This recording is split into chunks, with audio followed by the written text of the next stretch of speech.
भगवान कृष्ण को सभी मानते हैं, उनकी पूजा आराधना करते हैं, उनके लिए व्रत उपवास रखते हैं, यहाँ तक कि निर्जला व्रत भी रखते हैं। उनके जो मंदिर बने हुए हैं, धर्मस्थल हैं, वहाँ बड़े कष्टों से लोग पहुँचते हैं। मुबारक है उनको जो ये सब करते हैं।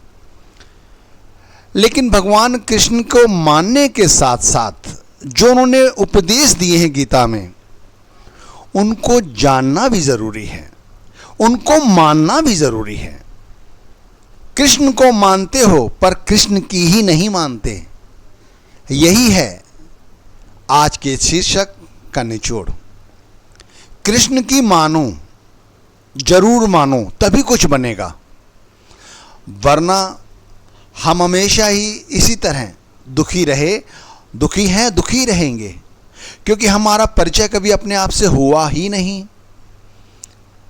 वो प्रश्न खाली अर्जुन के नहीं थे भगवान कृष्ण से, वो हमारे ही आपके प्रश्न थे जो उन्हें पूछ रहा था भगवान से।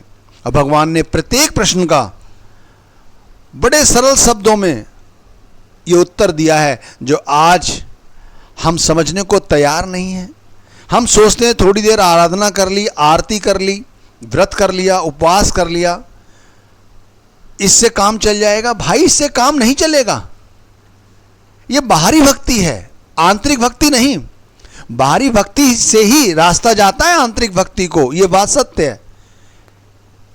लेकिन भाई, करनी आंतरिक भक्ति ही पड़ेगी। अगर शांति चाहते हो, आत्मज्ञान चाहते हो, तत्व ज्ञान को जानना चाहते हो, तो आंतरिक भक्ति ही करनी पड़ेगी। देख लो, धन दौलत की कमी तो नहीं थी मीराबाई को। मेवाड़ की राजकुमारी थी, लेकिन जब उनको प्यार हुआ भगवान कृष्ण से, उनके वचनों से, उन्होंने सारे संसार को त्याग दिया। मीरा कृष्णमय हो गई। उठते बैठते, चलते फिरते, खाते पीते, सोते जागते, सिर्फ कृष्ण ही कृष्ण। ये भक्ति होती है कृष्ण की। जो कृष्ण को जानते हैं वही ऐसा कर सकते हैं। कृष्ण को जानो, उनके वचनों को समझो। सारी सृष्टि को रचने के बाद भी उन्होंने कह दिया कि मैंने इस सृष्टि को रचा तो है, लेकिन मैंने कभी इससे कोई कामना नहीं की, और हमारा कोई भी कार्य ऐसा नहीं है जिसमें कामना ना हो। हम यही सोचते हैं कि हम करता हैं, हर कार्य के करता हैं, और हम अपने आप को श्रेष्ठ समझते हैं। लेकिन भगवान कृष्ण ने इस कर्ता से अकर्ता को श्रेष्ठ बताया है कि जो हर कार्य को करने के बाद उसमें कोई कामना नहीं रखता, वही श्रेष्ठ है। हम तो हमेशा लोभ और मोह की भाषा बोलते हैं।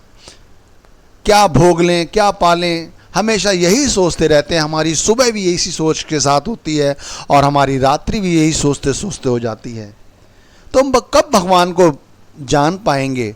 सिर्फ मानना ही रह जाएगा, और इस मानने से कभी कोई फ़ायदा नहीं निकलेगा। ध्यान रखना, अनगिनत जीवात्माएं आईं, भगवान कृष्ण को माना, उनकी आराधना करते रहे और चले गए। जब मृत्यु का सामना आया तो थर थर कांपने लगे, थर थर कांपने लगे, डर गए अपनी मृत्यु से।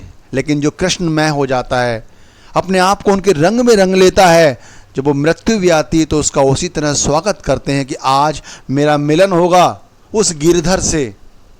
संसार को हर वक्त माया ही समझते हैं, माया जिसका रूप एक दिन बदल जाता है, उस माया के साथ जुड़ते नहीं हैं। कमल का फूल पे जैसे एक पानी की बूंद नहीं ठहरती, ऐसा ही कृष्ण का जो भक्त है उस पे संसार का रंग नहीं चढ़ता, संसार में ही रहता है। ये नहीं कि संसार से भाग के इधर उधर छुप जाए, वो संसार में ही रहता है, सूरमा बन के रहता है।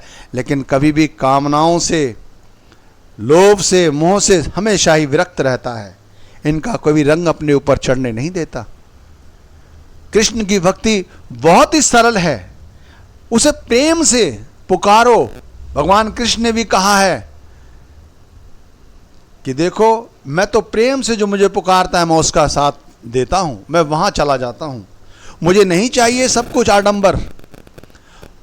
उन्होंने प्रेम को किस तरह बताया। एक प्रेम तो वो होता है जब माँ रोती है बच्चा रोता है तो माँ ठाके उसे अपनी छाती से लगा लेती है। एक प्रेम ऐसा हुआ। एक प्रेम ये हुआ कि तू मेरे घर आएगा तो मैं तेरे घर आऊँगा। ये भी प्रेम है, लेने देने का प्रेम है कि तुम मुझे प्रेम करते हो तो मैं प्रेम तुम्हें करता हूँ। और एक तरफ वो प्रेम है जो भगवान कृष्ण से मिलने के लिए उनकी गोपियाँ सब कुछ छोड़ के चली गई उनके साथ, और देखा तो वहाँ सभी लोग कृष्ण कृष्ण ही हो गए। कुछ गोपियाँ कृष्ण, कुछ वो। तो इसलिए कृष्ण को जानो,